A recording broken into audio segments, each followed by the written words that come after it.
Hello again, it's Eric Arnold, take 2 here in the secondary studio.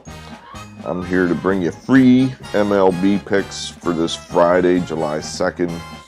We only have 3 free picks here today. Couldn't really get a good handle on the card today. Video's late, my mind's a little foggy. Was out late last night for whatever reason.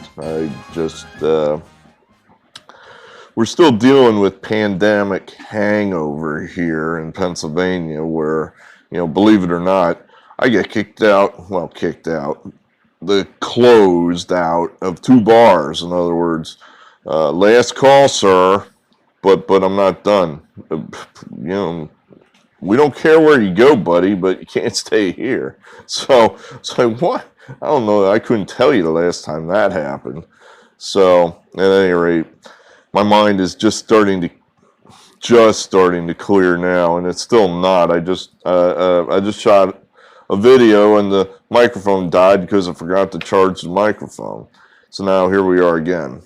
At any rate, congratulations to one of our subscribers. Jimmy McElhatton has joined the fraternity of marathoners. I just found out about this within the past month or so. He completed a trail marathon. I mean, that's pretty ambitious, buddy. I mean, for your first marathon, you're going to do a trail race? Ooh, I mean, if you're unfamiliar, a regular marathon like you see on TV is traditionally just run on paved streets and what have you. But there are also the guys that are really in shape. Some of these guys will run up and down through the woods, over rocks and hills, and through streams and across fields. And these are the really in shape, ultra type athletes. I've run some trail races, obviously not lately, but they're tough. I mean, they're just tougher than road races. So that was what he did for his first marathon. Salute, Jim. Congratulations and welcome to the club. Well, let's see what else we got here. Going by memory, I had some notes written down. Oh, yeah, I wanted to mention something.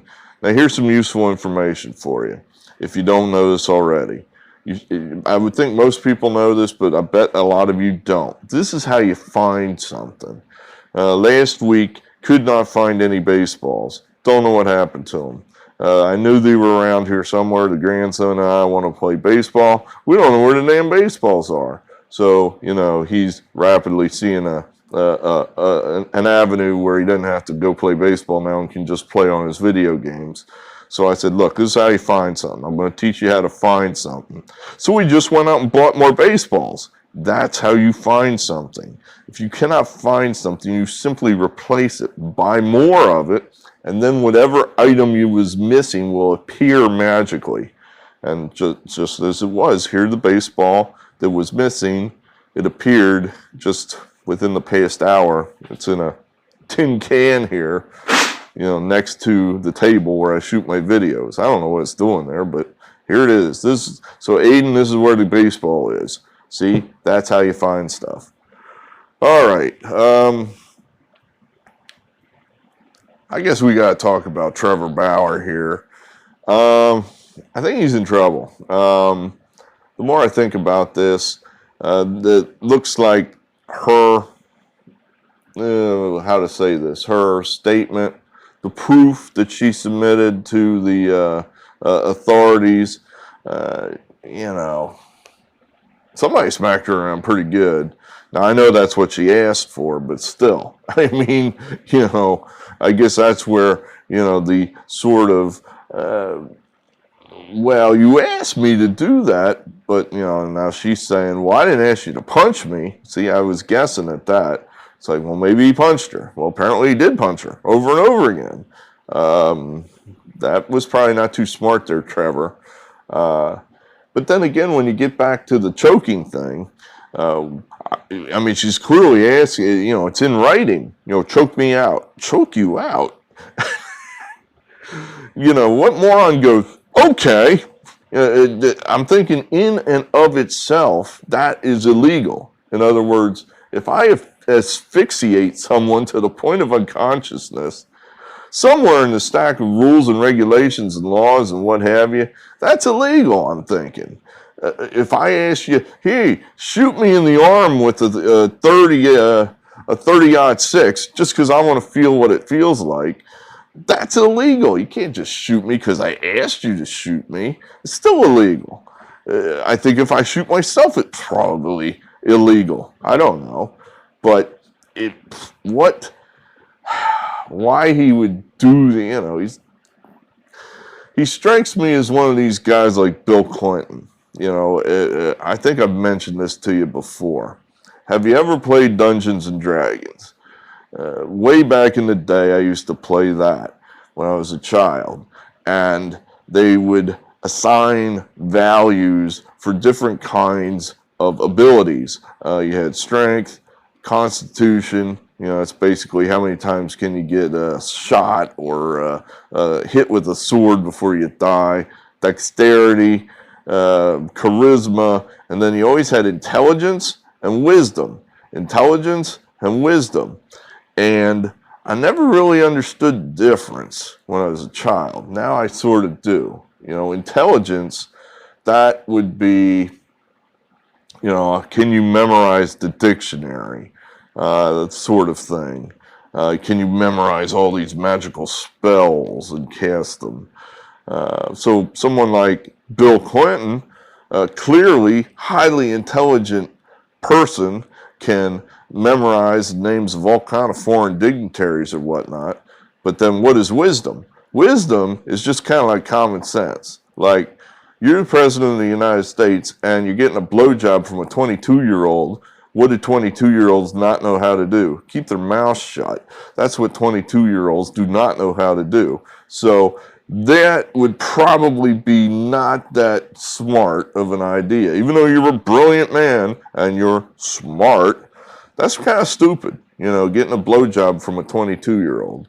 So, Trevor Bauer here strikes me as in the same boat, where clearly this is a very intelligent person, just how he speaks and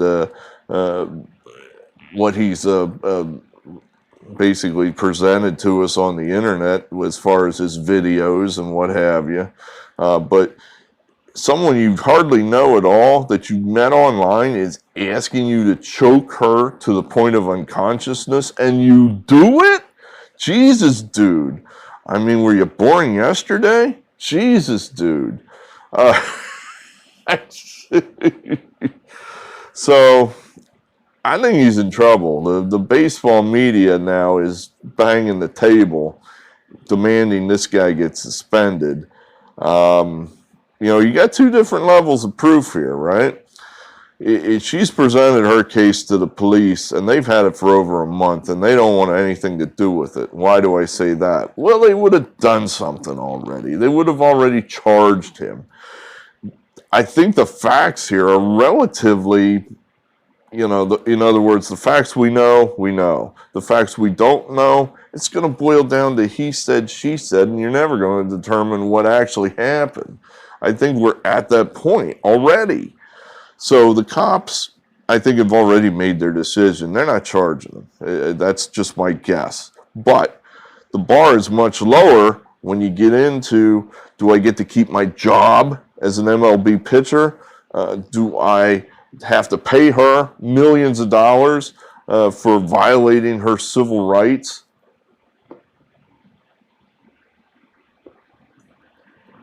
The answer in those cases is probably going to be, no, you don't get to keep your job, and yes, you are going to have to pay her millions of dollars. I don't think he's going to make his next start Sunday. I think it's likely he doesn't finish out the season. It's just, you choked her out. Do you admit that, yes or no? If you admit you did that, does it matter that she asked you to do it? I mean, it's too late for a Charlie Sheen intervention for you, Trevor. That's what you needed, was somebody to say, All right, now here are the things you got to be careful of when you're getting into this sort of thing. You can't. You punched her. What? You don't know this person. Oh my. Anyway,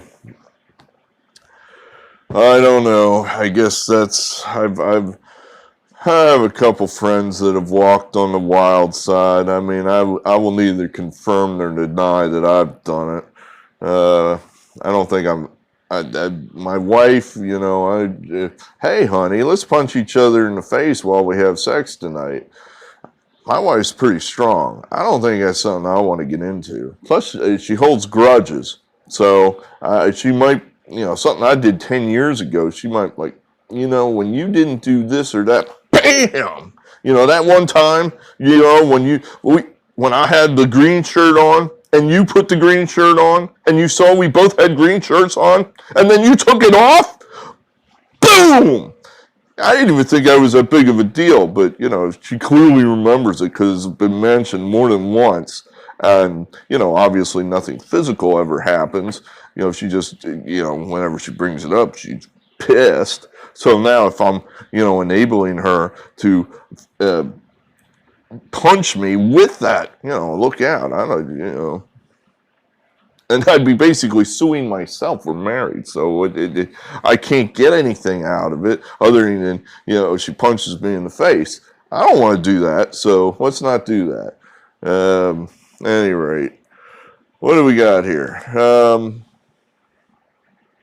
Last night we had undefeated, thank God. I'm counting the Dodger game, even though Gonsolin,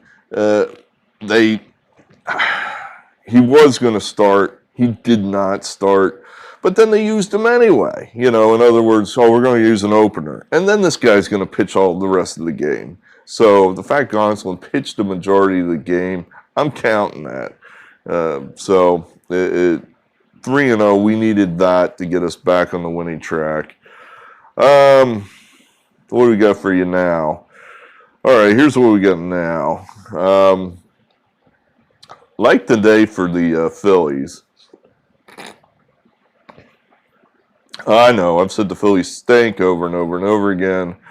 They play bad defense. They have bad bullpen. Here's what they do well, and I think most of what they do well lines up for today. Harper's in a groove. He's starting to hit home runs in bunches, so that's one thing. Zach Wheeler is not just the Phillies' best pitcher. He's basically, I would argue, just about the best pitcher in the National League. Why is he better than DeGrom? Subscriber F, who I know is, it doesn't help your case that your dude lost last night. A DeGrom special, 14 Ks and an L. But Wheeler pitches more. He pitches more. He gets deeper into the game. He throws 100, 110 pitches rather than being shut down at 80 or 85 or whenever he feels his arm hurts, like DeGrom does. So I think you're looking at 7 innings of Wheeler, and then the Phillies were off yesterday because of a rainout, so they have maybe 2 or 3 reliable relievers. Those guys are available, and I think you're going to have 9-10 innings of well-pitched baseball here tonight for the Phillies. The Padres, on the other hand, Paddock, he's just been so. He hasn't been all that great. And they played last night, so perhaps their pen's a little short. Melcon, not only that, they got to be a little sad because they blew a game last night in the 9th inning.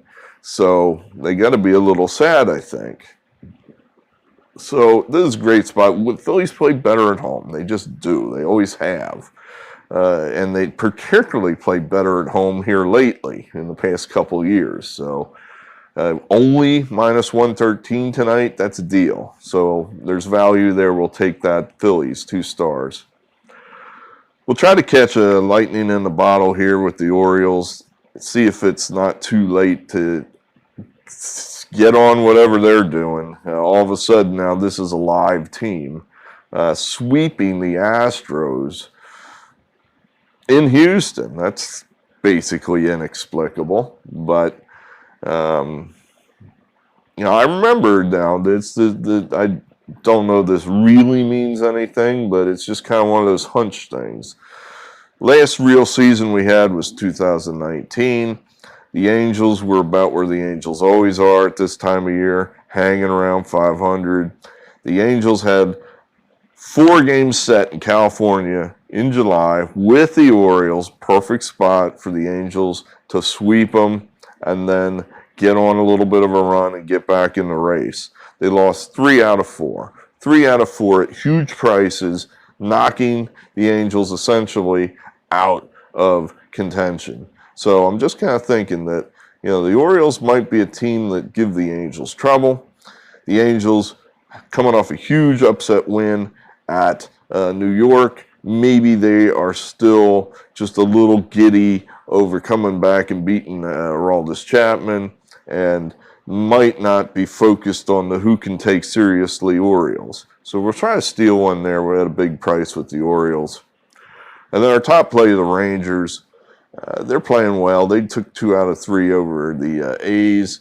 The Mariners, they're playing pretty well too, but they're coming from Buffalo. They just played last night in Buffalo. Now they got to fly cross country, 3 time zones, drop in at home. Immediately they get home, the family's all over them. Hey, you got to fix this. I need sex. Oh my goodness, you know, all kind of things going through your head. One thing leads to another. I just think the Rangers are already on the West Coast. That all they got to do is fly up from Oakland, short flight. So I think the Rangers are going to be more prepared to play tonight. They've got their best pitcher going, Kyle Gibson. Logan Gilbert, he's the hot rookie there for the Mariners. But one thing I noted about him, last time out he got rained out. He only pitched like 2 innings. This guy's only thrown like 2 innings in the last 12 days. I just don't think he's going to be right. You know, I think he's going to be rusty. So advantage Rangers there. Definitely advantage Rangers. We'll take them, and that's our top play. So that's what we got for you there. Let me get this video up to you here. Still got a number of things that need to be done before 5 o'clock today. Great, good, thanks. Appreciate you. Hit the like button if you care to. That makes me feel good. Rangers, Phillies, Orioles. There you have it. Thanks, and we'll see you again. Eric Arnold signing off.